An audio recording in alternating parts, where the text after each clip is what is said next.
Depuis 2002, de nombreux leaders africains expriment leur désir de se retirer de la Cour pénale internationale. Une volonté encore manifestée au lendemain de l'ouverture du procès de l'ancien président ivoirien Laurent Gbagbo et son ex-ministre Charles Blé Goudé. Autre dossier, celui de la Centrafrique, et malgré que cette fois-ci la CPI a plutôt en ligne de mire les responsables des groupes armés centrafricains, des voix continuent de s'élever pour dénoncer un acharnement contre les Africains, ce que dément la procureure générale.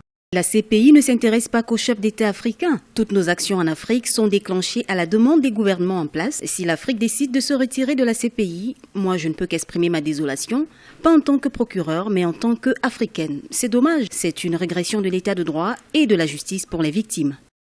Samedi 30 janvier 2016, sur initiative des autorités kenyanes, plusieurs dirigeants africains réunis à Addis Abeba en Éthiopie avaient manifesté la volonté de se retirer d'un commun accord de la Cour pénale internationale. Aucune décision légalement contraignante n'a été prise et il revient toujours à chaque pays de décider individuellement de quitter ou non la CPI. L'initiative vise surtout à inciter la Cour pénale internationale à prendre la mesure de l'importance de la position africaine sur le sujet. Si cela advenait, nous pensons que cet appel serait directement contraire à l'acte constitutionnel de l'Union africaine. Il s'agit tout simplement de voir la situation dans laquelle se trouvent les juridictions nationales. On est encore loin de pouvoir espérer qu'il puisse avoir une justice assez libre, indépendante sur le continent. Ici, on parle vraiment de violations massives des droits humains. Il ne s'agit pas des crimes de droit commun. Et donc, dans ce sens-là, nous pensons que cette juridiction a encore sa place, puisque en face, on n'a pas une proposition concrète à mesure de se suppléer à cette cour-là. Dans ses attributions, la Cour pénale internationale est chargée de juger les auteurs de crimes internationaux, notamment les auteurs de génocides, de crimes contre l'humanité et de crimes de guerre. Pour certains analystes, malgré les critiques, un retrait des pays africains de cette Cour sans un mécanisme de substitution crédible serait préjudiciable pour la démocratie et les droits humains sur le continent.